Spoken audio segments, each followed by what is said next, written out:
Hey, it's me. We're joined by Eric Andersen, singer, songwriter, a recording artist. Since his 1965 debut album, he's recorded more than 24. His songs have been covered by the likes of Johnny Cash, Judy Collins, Linda Ronstadt, The Grateful Dead, and Bob Dylan. 2018 saw the release of the double CD set, The Essential Eric Andersen. Eric Andersen, how are you, sir? Well, I'm fine. It's been nice that you called. It's nice that you called. We had a little bit of a chat, ladies and gentlemen, before we rolled the tape here. But we were talking about The Essential, and I said that Mojo Magazine gave it 5 out of 5 stars, the English music magazine. And I remember once I went into a recording. We were doing a song, co-write. We were going to do a duet. It was with Lou Reed, and a song called "You Can't Relive the Past." And I showed him. I pointed to him that there's this album called "Ghosts Upon the Road," which was on the wall of the studio where we had recorded it. And I said, "Lou, that album got really good reviews. Like in Rolling Stone, it got like 4.5 stars or something." And Lou, he looked at it and he kind of rolled his eyes to the ceiling. He says, "Kiss of death." And it's like the better reviews you get, it's like people, if you get a good review, they think this is too complicated for them musically. You know, it's too esoteric. So if you get a 3-star or something like that, it seems more accessible. I guess that was his point. Do you agree? Well, I've been fortunate to get a lot of really great reviews, and I haven't sold a lot of records. So I probably would tend to agree. Artistically, it was, well received, but in terms of getting it out to the general public, of course, there's a lot to do with the promotion and whether people, you got to push it too, of course. And a lot of these works weren't really promoted properly. So that could be a part of the story too. Well, what is it like to get a retrospective collection like this? A look at your entire career as a recording artist. Well, when this thing was happening, I was going to put it in the hands of people who I thought knew more than me. The listeners, like people up at Sony. And they came up with lists and stuff like that. And I was kind of avoided it. And then I realized, I said, I better just check this out. And a lot of the material I haven't heard in years and years and years. Because I think what people don't know is when you are recording a record, you're so close to it. You hear the things over and over again. When the recordings, the mixing, or the overdubs, or the mixing, or the whole process of the songs, you're like enmeshed with all this music. And of course, the record comes out and time goes on, you never listen to it again. So it forced me to revisit the material and go back and look at it again. And I was quite surprised by some of the stuff that I had completely hadn't heard in years and years. And so it took me a year. I decided I had to do this myself. So I put the sequencing together in 3 formats. I tried to make it go. It was a little bit thematic. For example, the steel guitar player of Weldon Myrick from Nashville. I had him. He kind of threaded through a lot of the material, and then it went into another player, and then to another player. So I kind of threaded it through the musicians, but it was basically chronological. But I found a lot of things that I was really amazed at, that they were much better than I remembered, And I did it in 3 formats, for digital, vinyl, and for CDs, for physical copies. And the producer, Nedra Neal, the lady who kind of really oversaw the whole thing, one of the overseers, they just thought that they thought it was the best Essential album they ever did.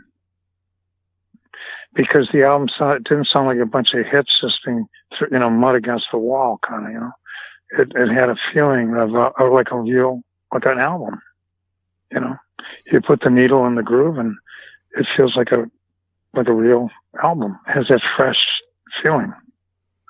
and not just a collection of best hits or favorites, or and a lot of the songs I don't think people have ever heard because they kind of came out in obscurity. Yeah.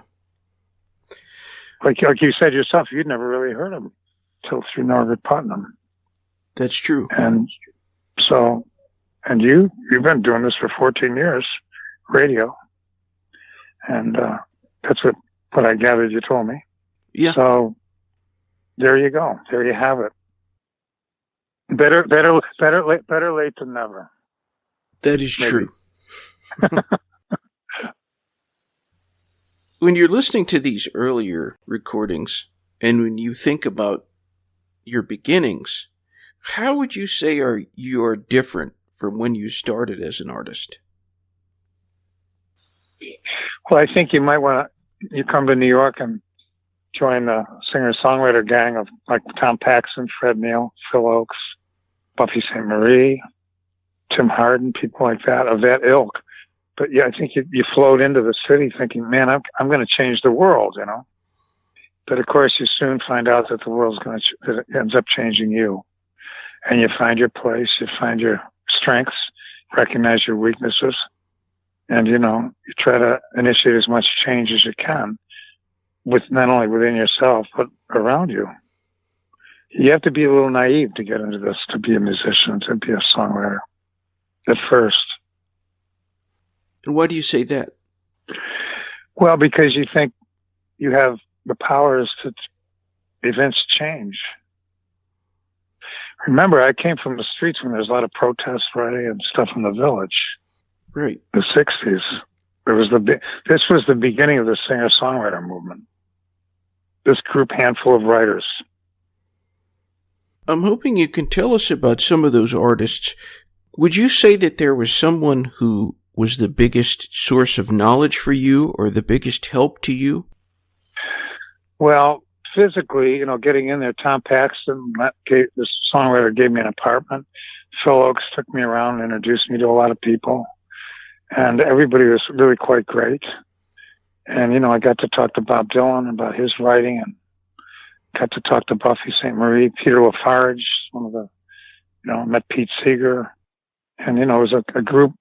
They had these hootenannies, these protest gatherings, with all these idealists hoping to change the system. And of course, it was in the heat of the Vietnam War, the Civil Rights Movement, and the sexual revolution. All this stuff going on. And then, in country music, you weren't allowed to write a song that had a simile or had a metaphor. You couldn't say the sky was blue like a robin's egg or something. You can't use the word like or as. I was told by country songwriters. So, it was really wide open for open season to use all the imagery and poetical devices you wanted in these songs. And of course, it was an LP. You didn't have to make short little things like for radio, 3-minute, 2-minute songs. You could write a 12-minute song and you could get it on an LP. So the palette was much bigger and much greater,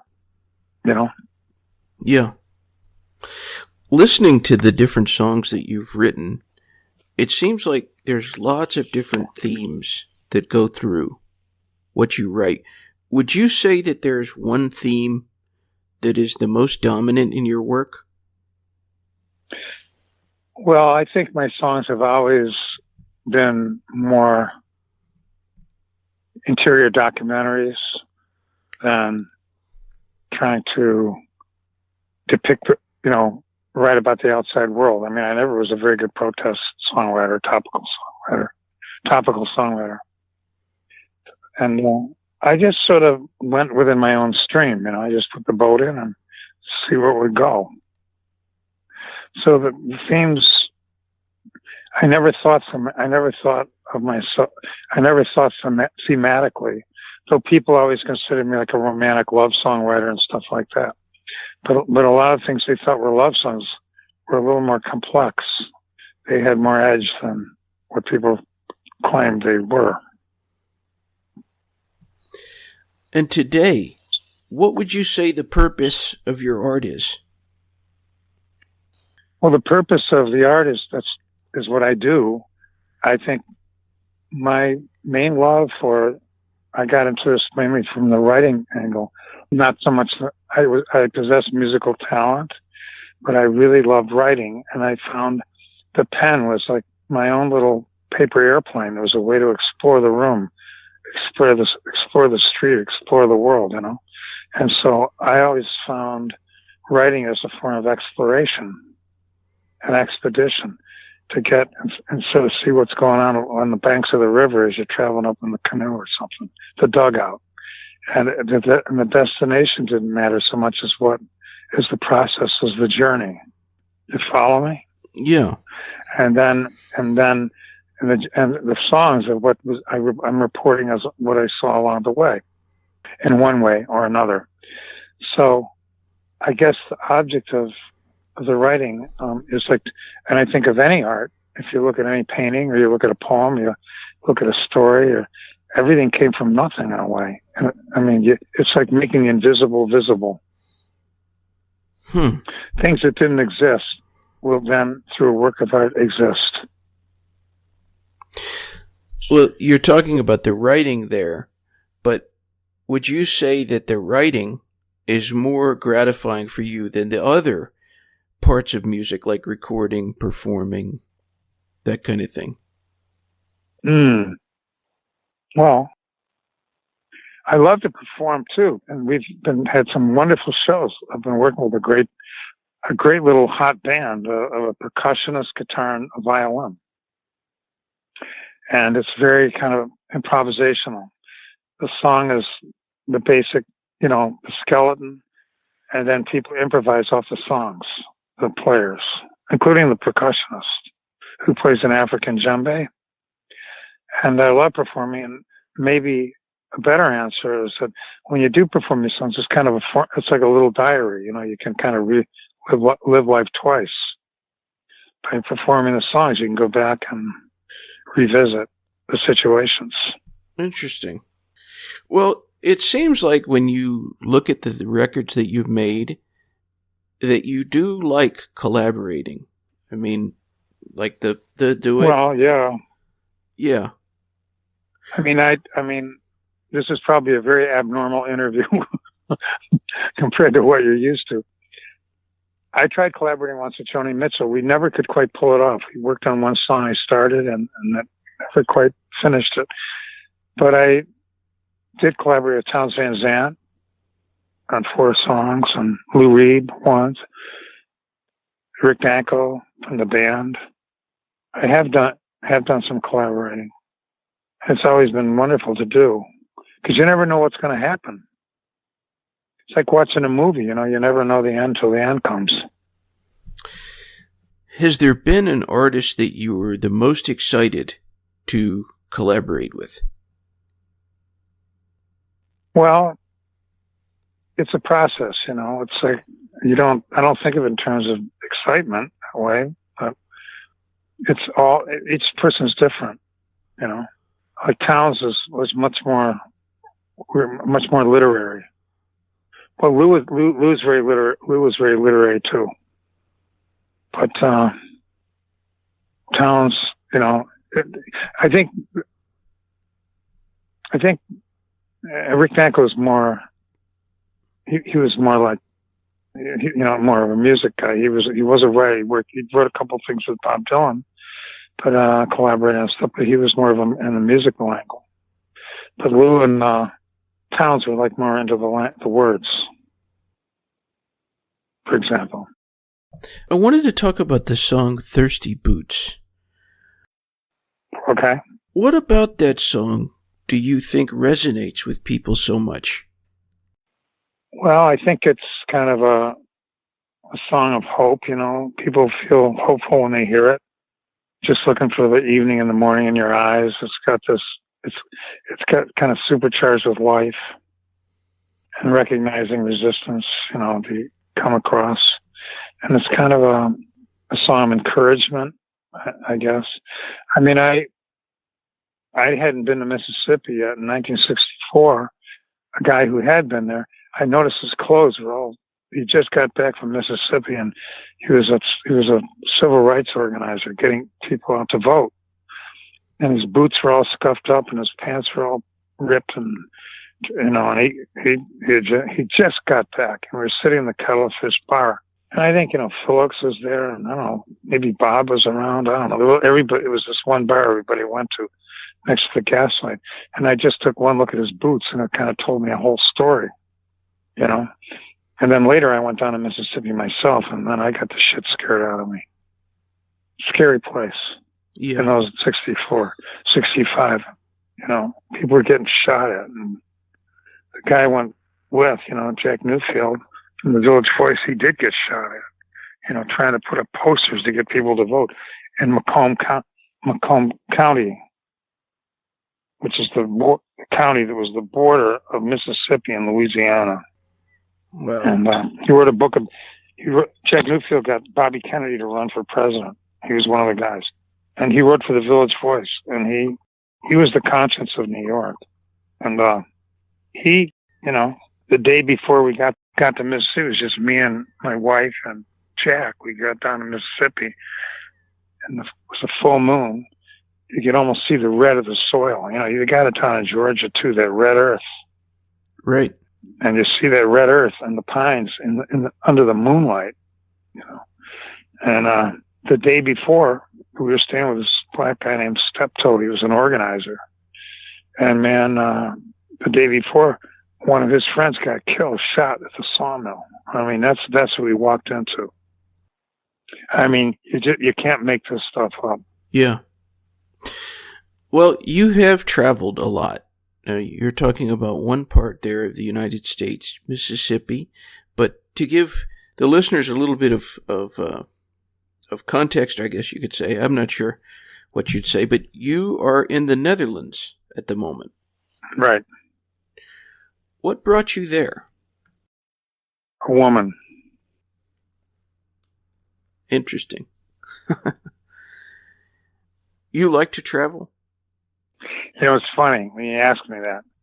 When journalists ask me what got me to the Netherlands, and I say a woman, there's never a follow-up question. and I always listen to the long pauses. Journalists are saying, "What am I gonna? What can you? What?" Well, I think every musician that goes on the road and tours travels. I mean, when I was younger, I said, "It's better to see the world this way than be in the army, in the military." What about living in the Netherlands suits you? Well, how can I explain? In one way, the world has become very small.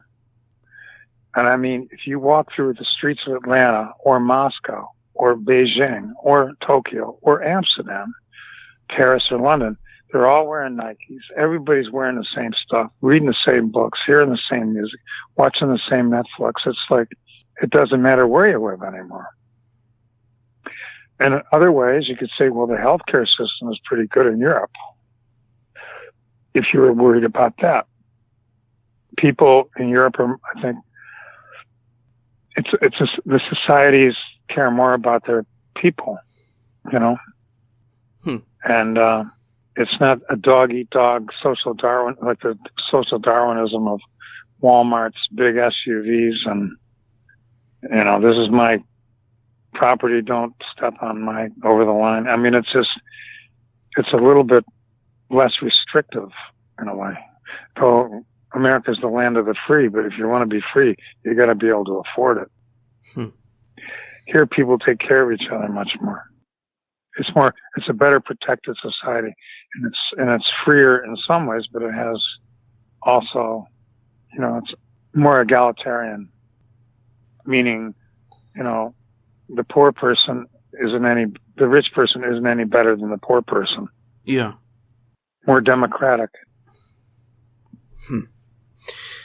At the beginning of the interview, I was listing off people who have sang or recorded your songs. Has there been someone who it was the biggest honor for them to cover your work? I think Rick Nelson. Rick Nelson did a song of mine called Violets of Dawn. It was great. And Pete Seeger did it too, and it came out great. Sometimes artists mess with your lyrics, like Gillian Welch, she changed a song around that made up her own song based on my song. How'd you feel about that? I didn't like it. Yeah. I don't like when people fuck with your lyrics. Take liberties. Yeah. But she's a fine artist and everything like that. But Bob Dylan was very true to the lyrics. He didn't miss a syllable. Now, when he recorded Bob Dylan, that song, when he first recorded it, did you hear it then? No, I mean, it was like a rumor. Al Cooper told me that he did it. They'd done it. I'd never heard. And then his manager called me years later, and they released it on Singles Day. That day they released singles, right? Record stores, vinyl. So then I got a call, and then they sent me the stuff. And Bob always asked me if I was singing that song in shows. And one time I told him, well, not so much. He says, you got to sing that song. Believing the importance of the power of the sets, the ingredients you got to have. Showbiz. Was it, I don't know what the right word would be. Was it kind of annoying or kind of bothersome that it took so long for you to get the chance to hear it? Well, I didn't even know for sure if it was true, because, they keep all this stuff under wraps unless it was done in a show or bootlegged or something. I know he used to sing it before the band would play. I know one of the his first guitar players, told me that before shows he would sing Blue River or he'd sing Thirsty Boots. He'd warm up with these songs, a couple of my songs. But I mean, I never was at rehearsals with them, and I'd heard things, but I never really heard it, and I didn't think about it that much. One of the songs on your Essential collection is a cover of the Merle Haggard song, Mama Tried. I like Merle Haggard. Yeah, I liked him a lot. I love this album he did about Jimmy Rogers. Same Train, Different Times. Do you know it? Oh, yeah. It's so great. Merle Haggard singing Jimmy Rogers. It's a classic. It's really a classic, album. I think it was a double album. I believe so. And it showed Merle Haggard holding a lantern or something with a railroad cap on, a conductor's cap, and with his foot up on a truss, the cow catcher in the front of a train. So how do you go about interpreting someone else's work? What's the process for you? Well, I did 2 albums on Appleseed Records of covers of songs of people from the village. One was called The Street Was Always There, and the other one was called Waves, things that emanated. And I don't know, and I did once a solo song with Wycliffe Jean, you know him? Yeah. The Fugees. Yep. I mean, not personally. We did a cover together, of Phil Oakes. And I found it very interesting to crawl inside these songs. I mean, if they're great songs, you can do them. And I did Fred Neil and Tim Hardin, and I did a Sebastian tune. I did, writers from the village in the 60s. Yeah. And then I wrote a couple originals for it. And I think it's not difficult if you feel the soul of the song to do it, if you have the voice to do it. You know what I mean? Yeah. We were talking before we started taping the interview about how we connected, and it was the producer, Norbert Putnam. Right. I'm hoping you can tell us some of your memories of working with him. Well, it's funny because on Facebook, somebody pointed out that you had made a comment on his, I don't know, he popped up that I'm going to be interviewing Eric Andersen. And his response was, yikes, and talk about you. His comment was, yikes. And I don't know, Norbert and I, it was a very passionate relationship. It was very fantastic, actually. And we recorded 2 albums, and he's one of these genius types. I mean, he saw beyond the frets on a bass. And even though and he had produced later he produced Jimmy Buffett, he got a hit with Joan Baez, and then he worked with me and Fogelberg. But he had a vision, I'll explain something. When I first came to Nashville, this might sum it up in a nutshell. I mean, all the players there, they were doing any sessions they could make money on, The best players, they were going from one session to the next, to the next, to the next. And they had a system where they could put the chords on a matchbook cover, and they went by the number system. They didn't make big charts about F to F minor to G to C, like charts, right? Of the chords. They just went by the numbers. So they could put you sang the song, they'd write down the numbers. The tonic was a 1, the subdominant was a 4, the dominant was a 5, and then the 2 was the minor, the 3 was the minor, the 7 was the 6 was the minor. And I don't know if you play an instrument, but you'd understand what I'm talking about. So they could put on a matchbook and play the song beautifully. Not like in New York where they did charts, reading chords. They just had the numbers, so that's all they needed. And they were driving around cars like big American banana boat cars, wearing cardigan sweaters and short haircuts, going to barbecues, drinking beer with golf clubs in their trunks. When I went back to do Blue River, these same guys, I don't know, they'd heard the Beatles or something. These same guys, they were driving Porsches, BMWs, European cars, sporting beards and drinking cognac and snorting coke. And though Norbert went on to play with Elvis, he worked with Elvis.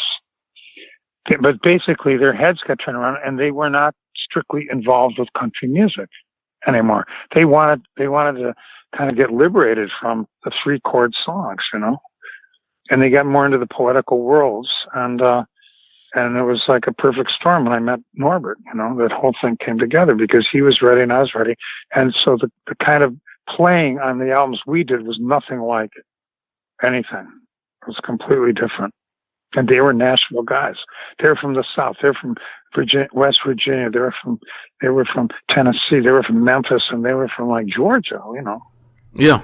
Places like that, and Mississippi.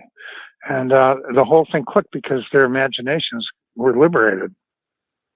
I was watching this little clip from a documentary film, I believe it is yet to come out. Yeah. The Song Poet. That's correct. It has not come out, right? Yeah. Yeah. It was just submitted to the Toronto Film Festival. In this little clip, somebody says that you're someone who didn't care about fame. Yeah. Do you think that's true? Yeah, I guess so, in a way. I mean, I didn't really pursue the politics of the star-making machinery thing. What would you say is the most important to you, then? Writing new things. Trying to push the boundaries of songwriting, trying to pierce the membrane of first chorus, expand the possibilities and potential of songs. That's the most important thing. Not your favorite song. I'm not asking for your favorite song.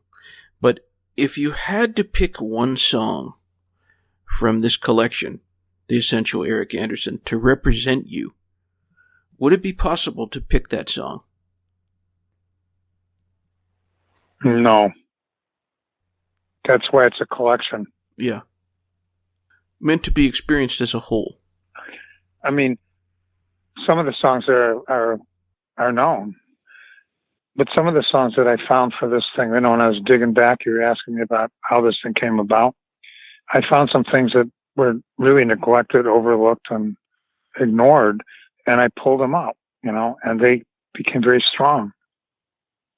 At the beginning of the album, on the first side, things like I Will Wait, Foolish Like the Flowers that I do with Bruce Langhorne, Waves of Freedom, things like those, a few of those songs.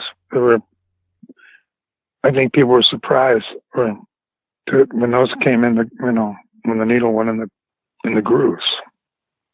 But one song that epitomizes, that's a tough one. Violets of Dawn, of course, has been kind of a evergreen, trademark song. Thirsty Boots, of course, Close the Door Lightly, those songs. But I mean, the interesting thing about this is that it shows that there wasn't really one song. It went out of the box a lot of the times, the recordings that prove this.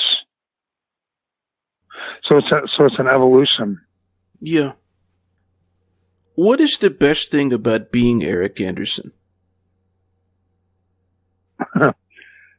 Well, one thing is I'm still alive to talk about it. Most of my friends are dead. Contemporaries. Yeah. Like my friend Joni Mitchell, who's like the godmother of my oldest daughter. She had a stroke, a brain aneurysm.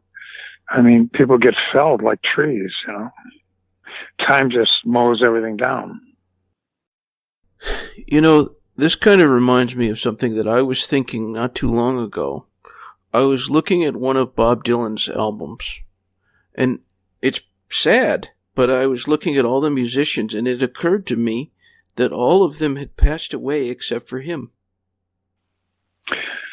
Well, he's got a strong drive, He probably would like to just drop that on stage, die doing what he really loves doing. How would you feel about that? Not for him, but for you. I think I'd be if it happened, I'd probably be very surprised.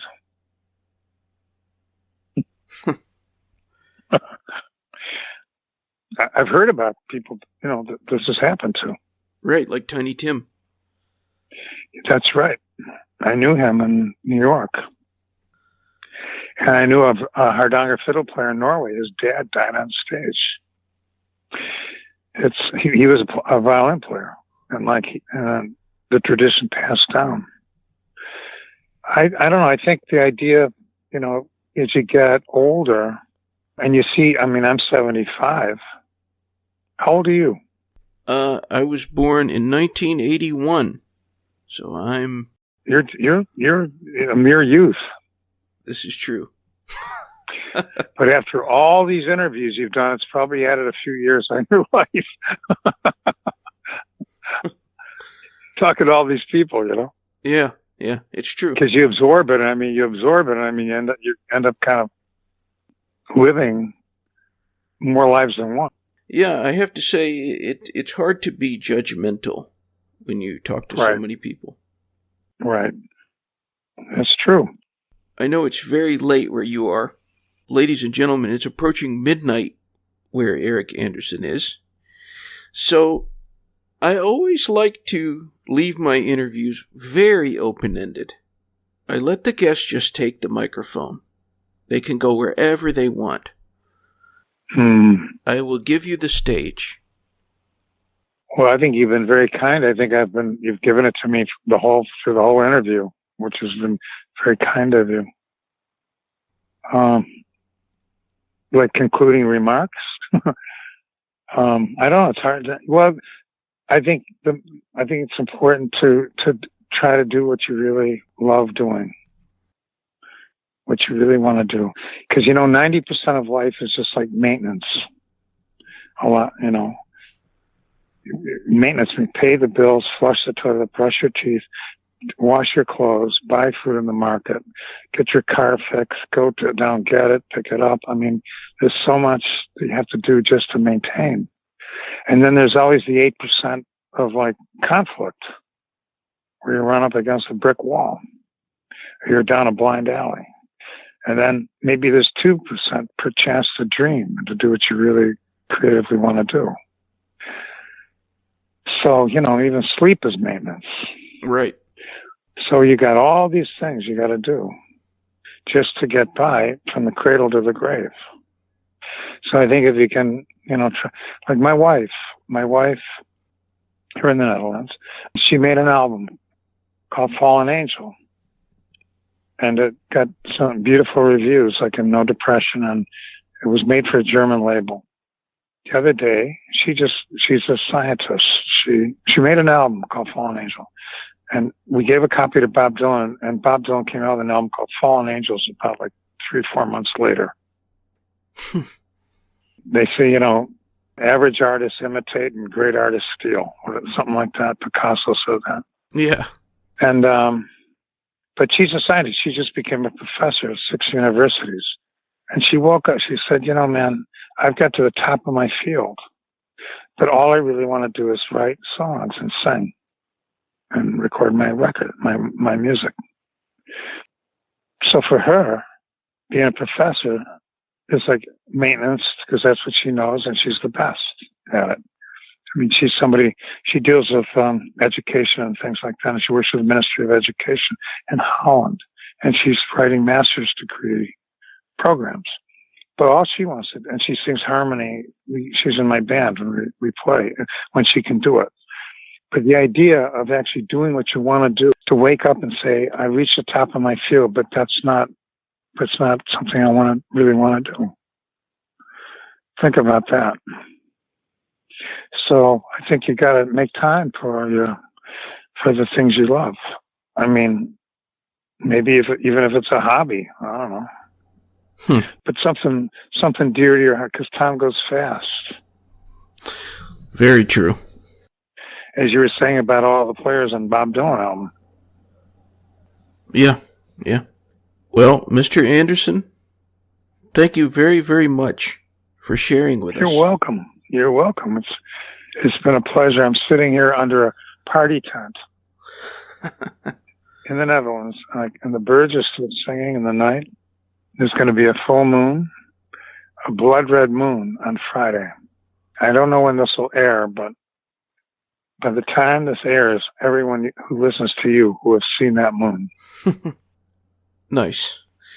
It's very nice of you to take the time to call me in Europe and interview me, and I just hope some people get to hear what I do, hear my music. I know they will, and they can check out ericandersen.com. There's no O in Andersen. It's 2 E's. No, only one at the end. No, yeah. Andersen. Right. Andersen. Yeah, a lot of people say, like Laurie Anderson. But I hope, it sounds like you got a great show. I hope to get to hear it sometime. And I think Nick can give you my email, Okay. If you want to write me and tell me the link. Okay. Yeah. I'll have a link so you can listen, and anybody can. Who are you going to have next week? Who is next? Oh, on Friday I'm taping one with the drummer Peter Erskine. Yeah. Well, thank you very much. You're very welcome. It's very nice. It's been a pleasure to talk to you, and I hope your listeners enjoy it. I know they will. Okay, man. Well, if you have any other questions, you got my number. All right. All righty. All right, sir. Sweet dreams. You too. Nice to talk to you. Good night. Good night.